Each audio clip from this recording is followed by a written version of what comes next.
Imagine ruling the universe, knowing that somewhere in the future your own child is destined to take everything from you. You already know such a rebellion is possible, because years earlier you had taken power from your own father. Now the same warning has reached you.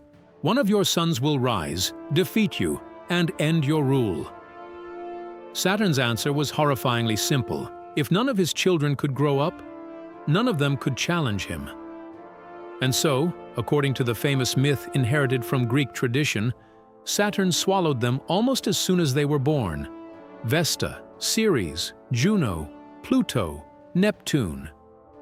5 divine children disappeared while their mother could do almost nothing. Then Ops became pregnant one more time, and this time she was no longer willing to obey. Her 6th child was Jupiter. Saturn believed he had swallowed him too. But Saturn had made one terrible mistake.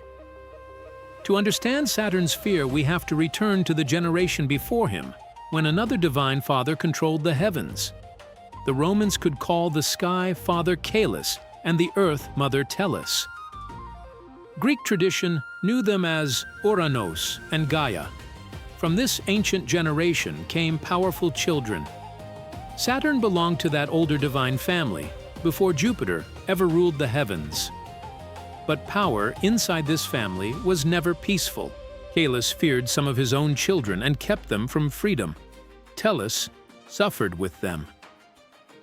Eventually, she wanted one of her children to challenge the father who seemed impossible to defeat. She prepared a terrible weapon, a curved sickle. Then she asked who had the courage to use it. Most remained silent. Saturn did not. He accepted the weapon and the dangerous role his mother had created for him. He waited for the right moment. Then son turned against father, and the first great transfer of divine power began. The ancient story is violent, but its meaning is clear. The old ruler fell, and Saturn took his place. The rebel had become the king. The son who challenged absolute authority now possessed that authority himself, and that should have been the end of the struggle. Instead, Saturn soon received a warning almost designed to terrify him. The new ruler would not remain ruler forever. A child from his own family would one day overcome him. For another god, perhaps this warning might have seemed distant. For Saturn, it was a description of his own past. He had already proved that sons could overthrow fathers. Now he had to live in a universe where the same rule applied to him. This is where Saturn's greatest problem begins. The prophecy did not tell him when the attack would come. It did not tell him which child would defeat him. Every birth could therefore become a possible future enemy. Saturn had 2 choices: accept a future he could not completely control, or remove the threat before it could grow. Think about the choice for a moment. If you do nothing, you may lose everything. If you act, your own family pays the price. Saturn chose control, and once he made that choice, every new birth became another test of his fear. The first child in Hesiod's sequence was Hestia, known to the Romans as Vesta, goddess of the sacred hearth. She never received the chance to grow before her father's fear reached her. Saturn swallowed the child and removed the threat. At least that was how his plan seemed to work. The throne remained his. No grown child appeared to challenge him. Then came another daughter, Ceres, who would later be associated with grain, fertility, and the life of cultivated land. She disappeared too. For Ops, motherhood had become a cycle of birth followed almost immediately by loss. But Saturn faced a different pattern. Each child swallowed seemed to prove that his method was working. This is the dangerous part of fear. A desperate action can feel intelligent when nothing immediately goes wrong. The 3rd child was Juno, the future queen of the gods in Roman tradition. She too vanished into Saturn. A goddess destined for enormous importance had been reduced, for the moment, to another danger Saturn believed he had contained.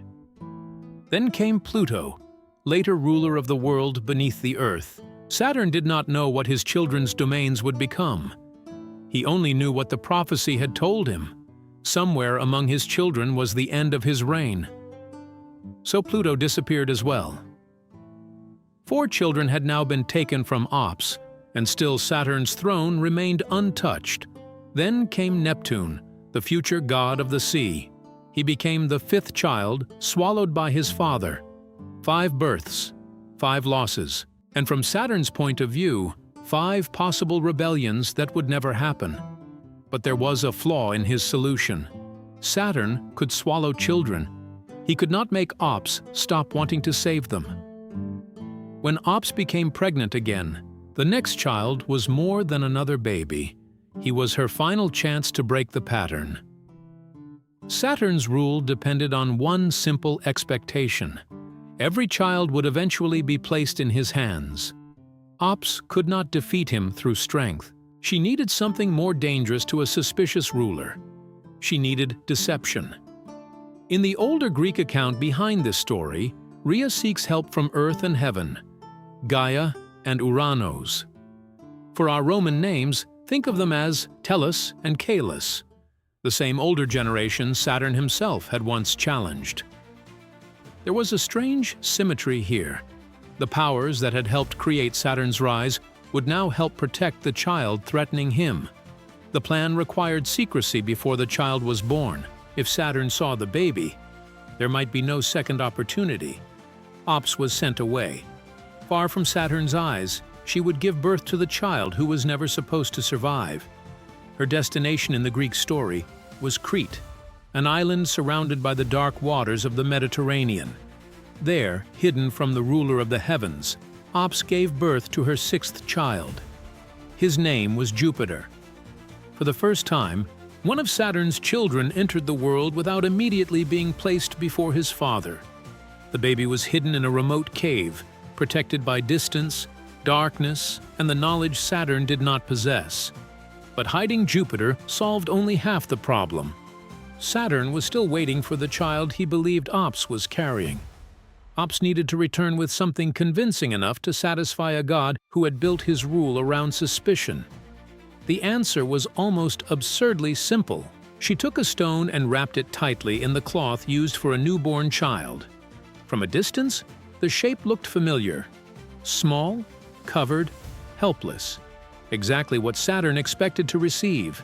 Now everything depended on a few seconds. If Saturn discovered the deception, Jupiter's hiding place might not remain safe for long. Ops stepped before the ruler who had taken 5 children from her and offered him the 6th. Or so he believed. Imagine Saturn in that moment. 5 times before, the same terrible action had protected his throne. Why change now? He could question Ops. He could inspect what she carried. Or he could repeat the method that had always seemed successful. The old story does not describe a long investigation. Saturn accepted the bundle and swallowed what he believed was his son. But there was no child inside. Saturn, ruler of a divine generation, had just been defeated by a stone and a piece of cloth. The deception worked because Saturn's fear had become predictable. Ops knew exactly what he would do when presented with another child. That is what Saturn had failed to see. Control can make other people powerless, but it can also make your own behavior easy to predict. He believed the prophecy had been defeated. 6 children had been born, and as far as he knew, 6 were gone. There was no young rival in his palace, no army at his gates, no son standing before his throne. But far away from that throne, Jupiter was breathing, growing, and becoming the one thing Saturn had tried to make impossible: a surviving heir. And because Saturn did not know he existed, Jupiter possessed something none of the others had been given: time. Time to grow, time to gain strength, and eventually, time to learn what his father had done. Saturn had swallowed 5 children to stop the future. The future was now growing beyond his sight.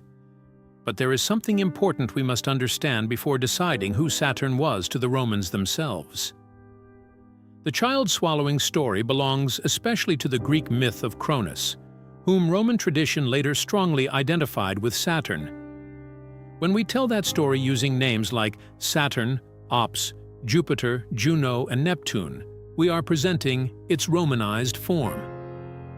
The Roman Saturn also possessed another identity, one that feels almost impossible to connect with the father we have just seen. He was an ancient agricultural god, closely connected with sowing, crops, abundance, and the world produced by cultivated land. The sickle that looked terrifying in the story of his rebellion had another meaning in Roman imagination. It was also a farmer's tool. The same symbol could therefore represent destruction and cultivation, rebellion and harvest, violence and the promise of food. That dual image is one reason Saturn is more interesting than a simple villain who ate his children. Roman poets also remembered Saturn through a story of a lost golden age, a world very different from ordinary Roman life. In this tradition, Saturn's ancient reign could represent peace, abundance, simplicity, and a time before the harder conditions of later ages. Virgil could speak of the fields of Latium once ruled by Saturn and imagine the return of a golden age.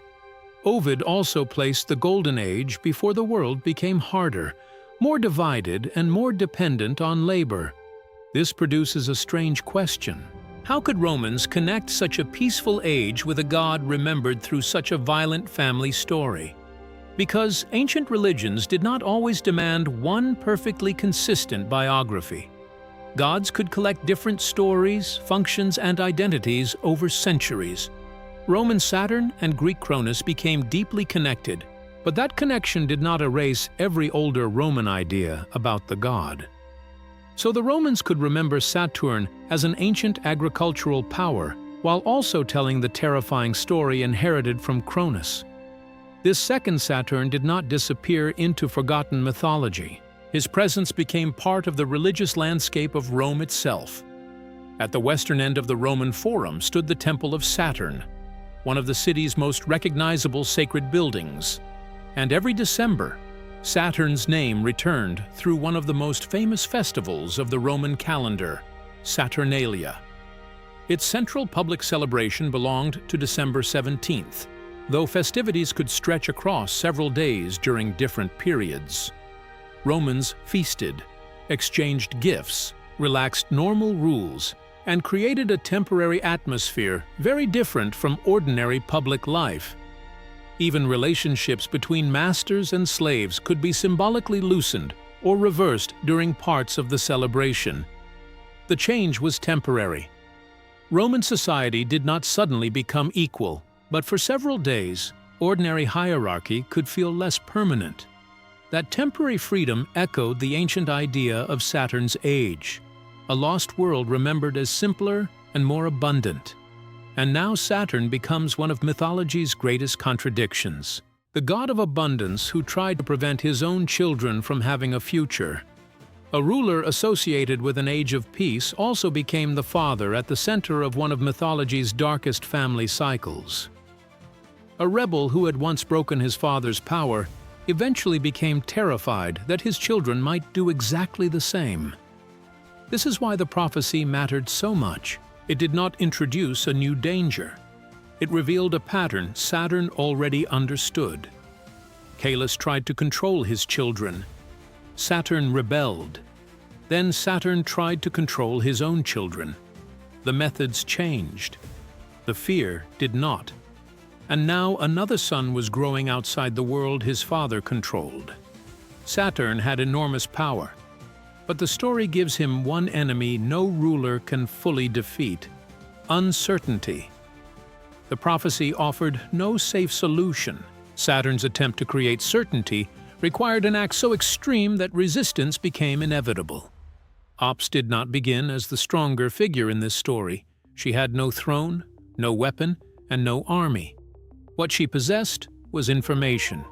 She knew where Jupiter was. Saturn did not even know there was something to search for. One stone was enough to turn that difference in knowledge into one of the most important deceptions in mythology. Saturn believed the stone proved his victory. In reality, it proved that his system could be fooled. Years would pass in the mythical story, and the child hidden from Saturn would no longer remain a helpless infant. The son Saturn had tried hardest to prevent was alive precisely because his mother finally refused to follow Saturn's rules. And Jupiter was not Saturn's only child. 5 brothers and sisters still remained trapped because of their father's fear. Vesta, Ceres, Juno, Pluto, Neptune. Their story had not ended when Saturn swallowed them. The prophecy was still moving. The family Saturn believed he had erased would soon become the greatest threat his rule had ever faced. And when Jupiter finally moved against his father, the struggle would become far larger than one son seeking revenge. It would decide who ruled the divine world, the old generation represented by Saturn, or the new generation rising behind Jupiter. But that battle belongs to the next part of the story. For now, return to the moment when Saturn thought he had won. A frightened ruler stood with the final newborn bundle in his hands, convinced that the prophecy could still be destroyed. He swallowed it. The throne remained silent. Nothing attacked him. And for a little longer, Saturn believed he was safe. But the object inside that cloth was only a stone. The child Saturn feared most had never been in his hands. One child had survived. And one day, Jupiter would return for his father. If you were Saturn, would you have trusted the prophecy or ignored it?